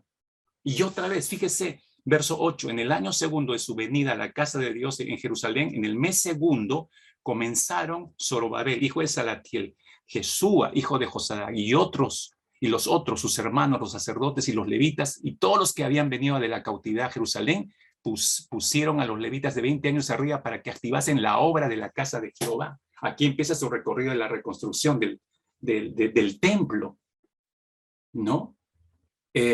¿Por qué, mis hermanos? ¿Por qué es importante esto? ¿Por qué es importante echar los cimientos del templo? ¿Y qué significa para nosotros echar los cimientos del templo de Dios?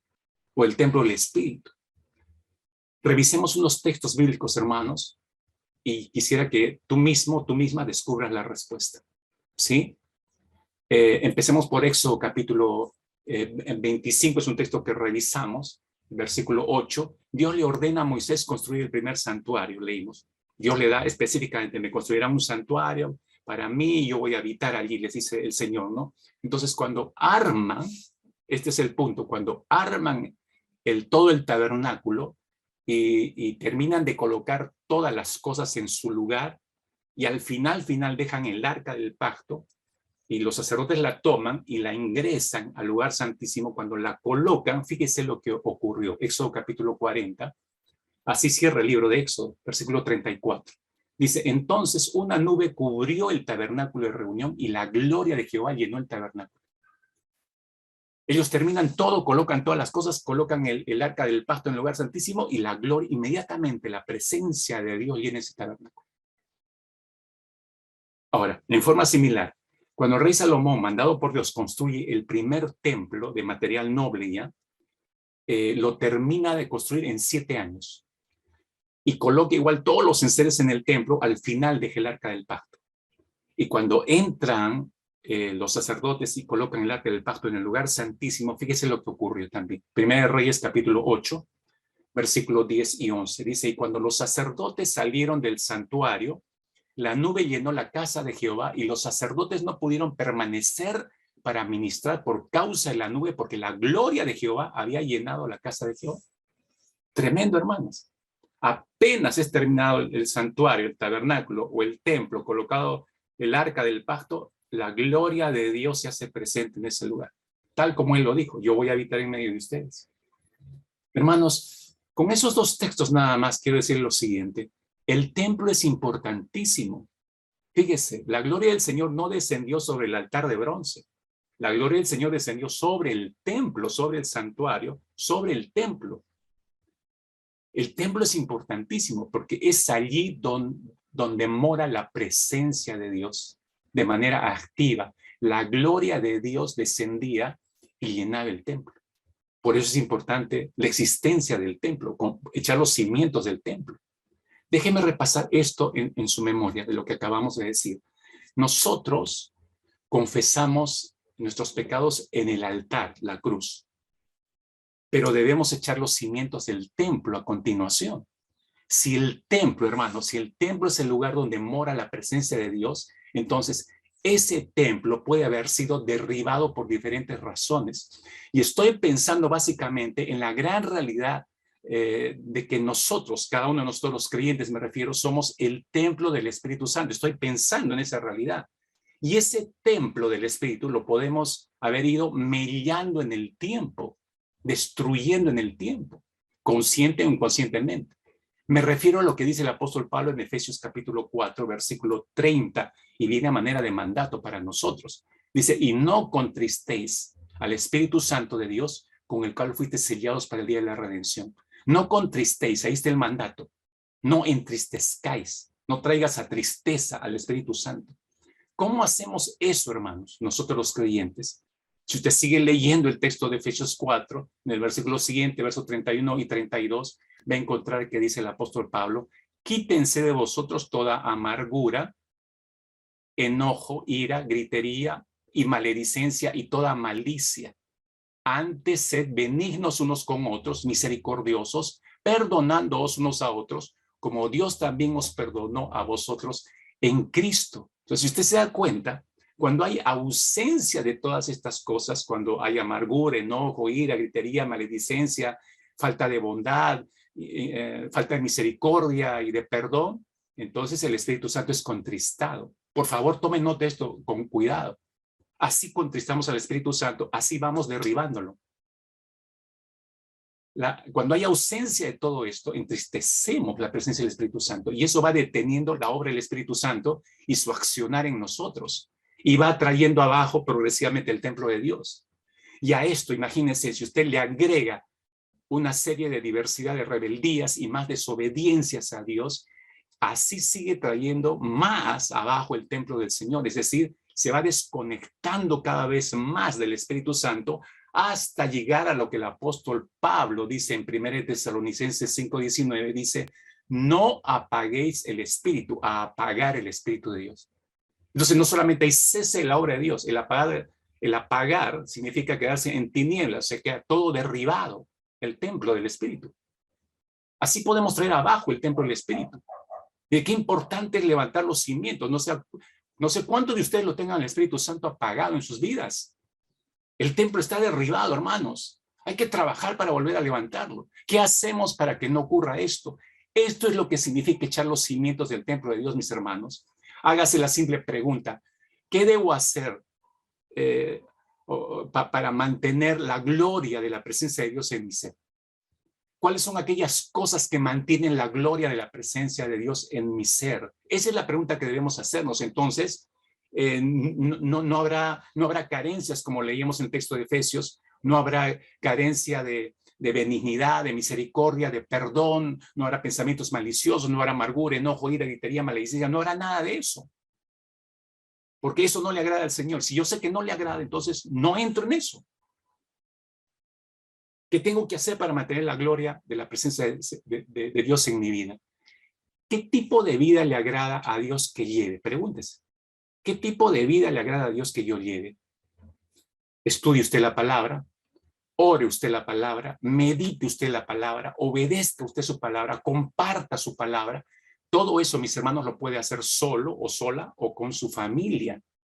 Recuerde que los que se levantaron primero, vuelvo a insistir en esto, hombres, los que se levantaron primero a dar el ejemplo, hicieron esto, fueron Yeshua, el sumo sacerdote, y los demás sacerdotes. Somos el real sacerdocio. Entonces es el hombre el que debe dar el ejemplo, el que debe encabezar estas reconstrucciones en su hogar y en la iglesia.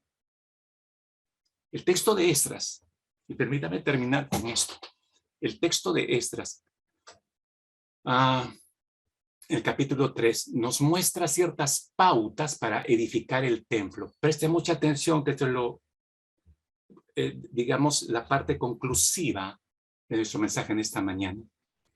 Hay pautas para edificar el templo. Si está preguntando, pero ya entendí por los textos de Efesios lo que no debo hacer para mantener la actividad del Espíritu Santo, para no entristecerlo. ¿Hay más? Sí, hay muchísimo más. Déjeme darle algunas pautas, o dejemos que el Espíritu nos dé algunas pautas para edificar el templo del Señor. Primer pauta, versículo 8, ¿no? Conciencia y madurez. Para edificar el templo de Dios se necesita eso, hermanos, conciencia y madurez. Dice el versículo 8 que Josadac y los otros, sus hermanos, los sacerdotes y los levitas, habían venido de la cautividad a Jerusalén, pusieron a los levitas de 20 años arriba para que activasen la obra de la casa de Dios. Pusieron a los levitas de 20 años arriba para que activasen la casa de Jehová. Los de 20 años arriba, es decir, todos los que han alcanzado cierta madurez para formar esta disciplina y llevarla adelante.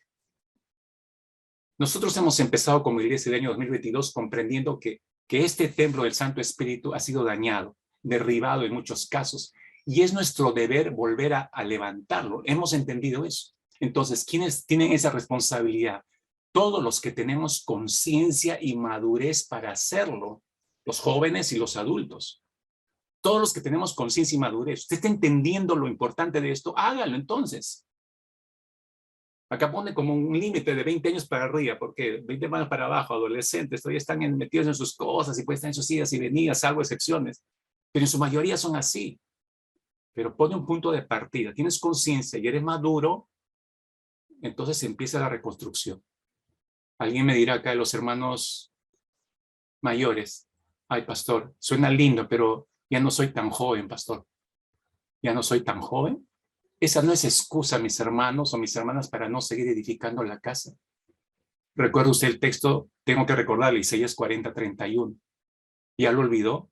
Isaías 40:31. Pero los que confían en el Señor renovarán sus fuerzas. ¿No dice acaso? Volarán como las águilas. ¿No dice acaso? Correrán y no se cansarán, no se fatigarán, caminarán y no se van a cansar. ¿Acaso no dice eso Isaías? Los que confían en el Señor. Confiar acá significa tener fe en el Señor. La fe, usted sabe, por lo que dice Romanos, la fe crece por el oír, el estudiar la palabra de Dios. Eso contenta el corazón de Dios, contenta su espíritu, y su espíritu no es contristado. Entonces el templo se fortalece. Y eso nos hace pensar, mis hermanos, inevitablemente nos lleva a pensar en nuestras vidas devocionales diarias que cada quien debe mantener. ¿Hay madurez en usted? ¿Hay conciencia de esto? Entonces mantenga una vida devocional constante. Las inconstancias en la vida devocional, en los encuentros diarios con el Señor, solamente muestran estados de inmadurez. Vamos, hermanos, ya basta de inmadureces. Tome conciencia y sea maduro. Empiece este año en la reconstrucción del templo del Señor, estableciendo una vida devocional consistente. Usted a solas y usted para con su familia, que es su responsabilidad de todos los sacerdotes. Entonces, así se va edificando la casa, el templo del Señor con conciencia y con madurez, pero también en segundo lugar, animando a los más cercanos a nosotros. Versículo 9, dice que Yeshua también, sus hijos y sus hermanos Cadmiel y sus hijos, hijos de Judá, como un solo hombre, decía que hay un solo sentir, no, como un solo hombre, asistían para activar a los que hacían la obra en la casa de Dios, asistían para activar a los que hacían la obra en la casa de Dios, junto con los hijos de Genadad, sus hijos y sus hermanos levitas. ¿Mm? Aquí hay otra cosa que debemos hacer para edificar el templo, mis hermanos, animar a los más cercanos. Aquí el sacerdote Yeshua y sus hermanos están animando a los que están en el trabajo de reconstrucción. Y dice como un solo hombre, si hay un solo sentir. Hermanos, paramos demasiado divididos. Algunos les es importante entrar a orar los jueves, a otros no. Eso no están unidos en un mismo sentir. Para algunos es sumamente importante llevar adelante la comisión del Señor. Hay que seguir evangelizando en medio de la pandemia. Para otros no. Eso no es estar en un mismo sentir, ¿no?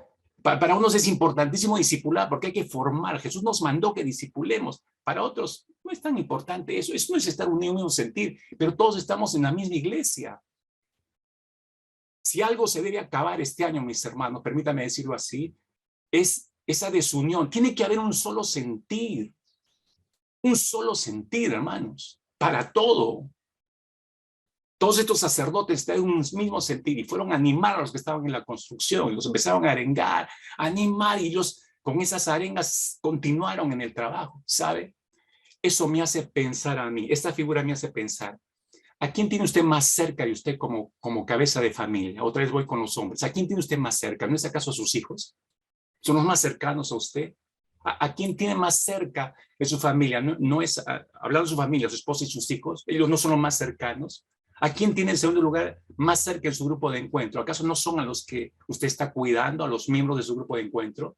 La pregunta es, ¿los anima usted para que no pierdan el paso en su vida devocional, de oración, de adoración, de meditación bíblica? ¿Los anima eso constantemente? ¿Los anima con su ejemplo, encabezando esos tiempos? Animar a los más cercanos, mis hermanos. Así se va edificando la casa del Señor.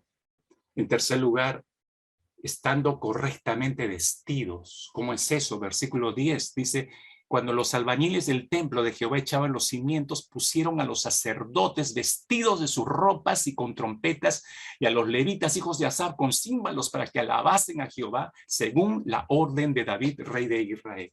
Es una figura tremenda, mis hermanos. ¿Sabe a qué me suena esto? Sacerdotes, otra vez, somos real sacerdocio, dice la Escritura.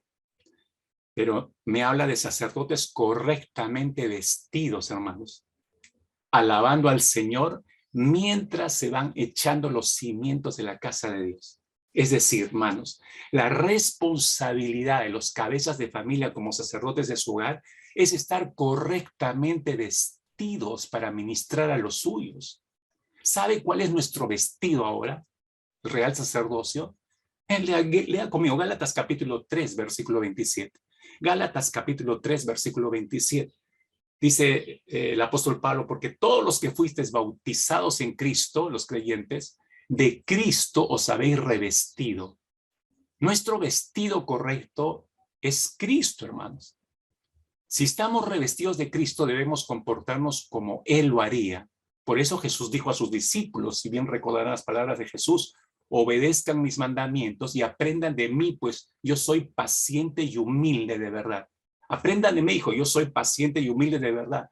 Hermanos, si estamos revestidos de Cristo, es a Él al que deben ver en cada hogar.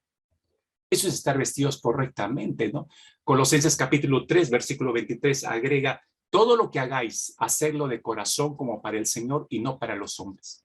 Todo lo que hagáis, hacerlo de corazón como para el Señor, no para los hombres. Eso es vivir de acuerdo al diseño de Dios. ¿Para qué hemos sido diseñados? Para el avance de su gloria, dice. Estos sacerdotes están alabando al Señor, vestidos correctamente, y nosotros debemos ministrar a los nuestros vestidos correctamente, vestidos de Cristo, ¿no? Reflejando a Cristo, pero al mismo tiempo, como estamos leyendo, cumpliendo con nuestro diseño para la gloria del Señor. Y todo eso, ¿a quién inspira? A sus hijos. ¿A quién cree que inspire eso en su hogar? A sus hijos. En la iglesia, ¿a quién quiere que inspire? Al resto de los hermanos.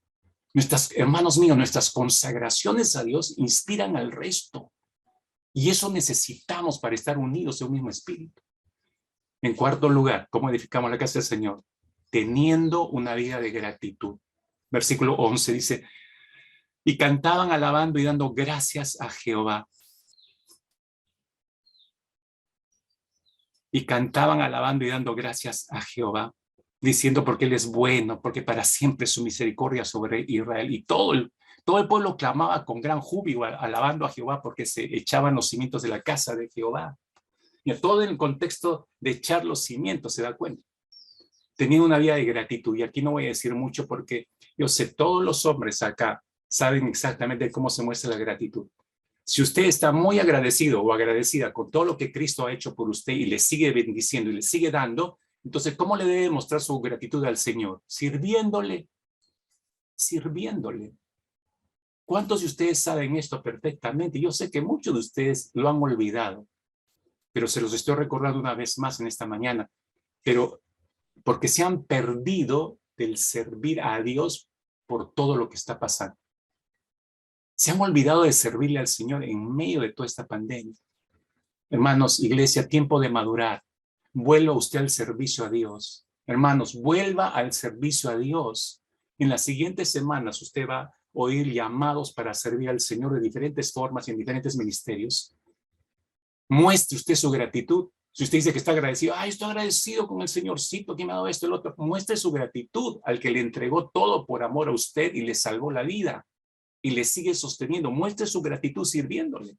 Responda a los llamados de servicio. Se necesita acá servidores, se necesita acá servidores. Estamos a punto de retomar nuestros grupos de encuentro y multiplicación. Se necesita mayor compromiso. Ya sacude hacer eso de que yo no puedo, que no tengo tiempo, que esto y lo otro. Ya, eso ya no debe existir ninguna de esas frases. Lo que debe haber ahora, estoy dispuesto para ti, Señor. Me dan una responsabilidad en el grupo de encuentro, pues la asumo.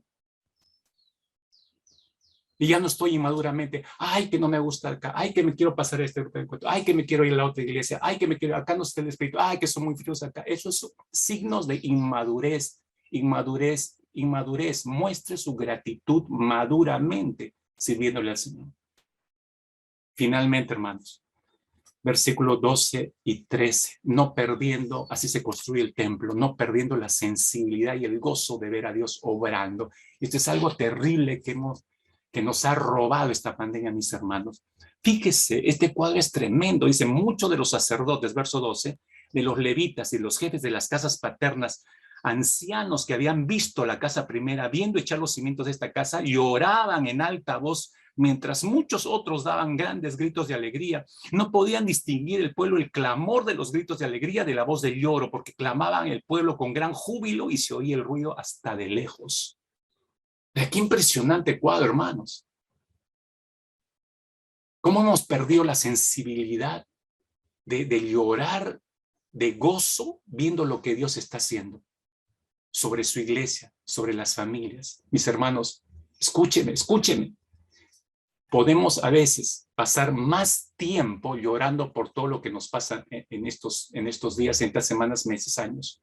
Podemos pasar más tiempo llorando por las enfermedades, por nuestras limitaciones, por los miedos, por las incertidumbres, por las malas noticias, por lo que no tenemos, por lo que no hemos podido alcanzar, por lo que no hemos podido ser, etcétera, etcétera, etcétera. Pasar más tiempo llorando por eso. Podemos estar empleando más tiempo lamentando todo eso, que son cosas reales. No voy a decir que no lo son, que existen solo en tu mente, son cosas reales, pero que no hacen ningún bien a nuestras vidas, ni física ni espiritualmente.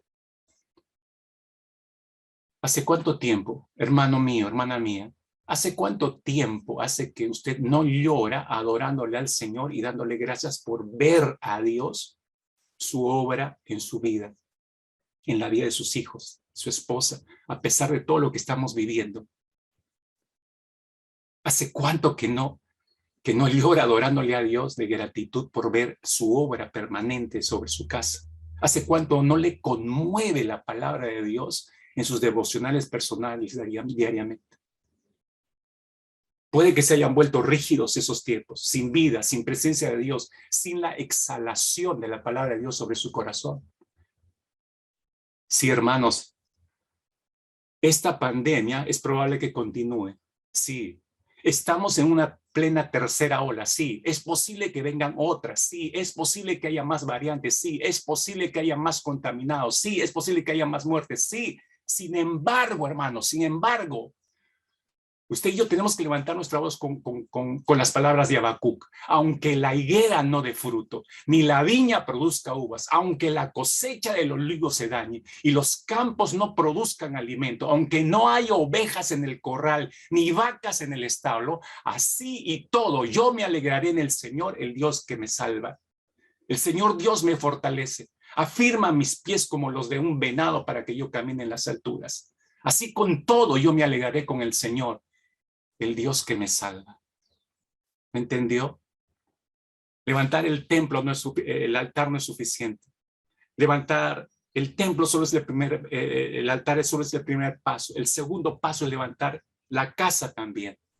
El altar nos acerca a la cruz, la provisión de perdón, de reconciliación, de justificación, de santificación. En la cruz la encontramos allí, pero después hay que dar el segundo paso. Hay que reconstruir el templo, hay que hacer todo aquello que mantiene la presencia de Dios en nuestras vidas para que su presencia siga viva y activa, obrando en nuestro propio ser. Necesitamos detenernos aquí. Hay alguien que llevó muy lejos esto. Usted se ha dado cuenta. El altar, cuando viene la presencia del Señor, decía, no viene sobre el altar, viene sobre el templo. Pero el creyente sabía que el altar le hablaba de la presencia de Dios. Hay un cantautor cristiano que él imaginó ser él el altar, sobre el cual él esperaba para ser purificado. Él entendió, tiene que venir la presencia del Señor, el fuego de Dios y quemar todo aquello que no le agrada. Entonces él se imaginó ser un altar para Dios. Quiso decirle al Señor, yo quiero ser un altar para ti, Señor. No solamente quiero ir hacia un altar, sino yo quiero ser un altar, pero que tu presencia incendie, queme todo lo que no conviene y que todo lo que yo sea después de haber sido incendiado en tu presencia sea digno para ti, Señor. Y esa creo que es nuestra oración en esta mañana, hermanos. Ore conmigo ahí, por favor. No cierre su corazón para con Él, solo cierre sus ojos para concentrarse y dile, Señor, gracias, porque otra vez es mirar tu cruz. Yo pensé solo que tenía que acomodar algunas cosas para reconstruir el templo de tu espíritu, pero ahora me doy cuenta que el primer lugar donde debo ir es tu cruz. Ese es el nuevo altar diseñado para nosotros, donde podemos encontrar, Señor, todo lo que necesitamos para nuestras vidas. Padre, allí, dígale, Señor, allí yo puedo encontrar justificación de todos mis pecados. Allí puedo reconciliarme nuevamente contigo. Allí pueden ser remitidos todos mis pecados. Puedo ser santificado para ti, puedo ser purificado para ti. Y eso necesito. Vamos, clame ahí, hermano, hermana. Pídale eso al Señor. Necesito esto, Señor, para mi vida. Pero también necesito empezar a echar los cimientos de tu templo, Señor. Todo aquello que mantenga tu sagrada presencia en mi vida. Ayúdame, por favor, oh Señor. Señor, finalmente te damos gracias por tu palabra. Las propuestas del corazón nadie las puede ver, excepto tú. Que nuestro acercamiento, que nuestra aproximación a la cruz en esta mañana haya sido provechosa, rica y de mucha bendición para todos y cada uno de nosotros, Padre. En el nombre precioso de Cristo Jesús. Sabemos que nos espera una larga tarea, una ardua tarea, Señor. Pero, Padre, si te tenemos a ti, Señor, tenemos todo y es posible todo en fe, Señor. Gracias, Padre bueno, por mostrarnos tan claramente tu verdad y mostrarnos el camino que debemos recorrer en estos tiempos. En el nombre precioso de Cristo Jesús. Amén. Amén.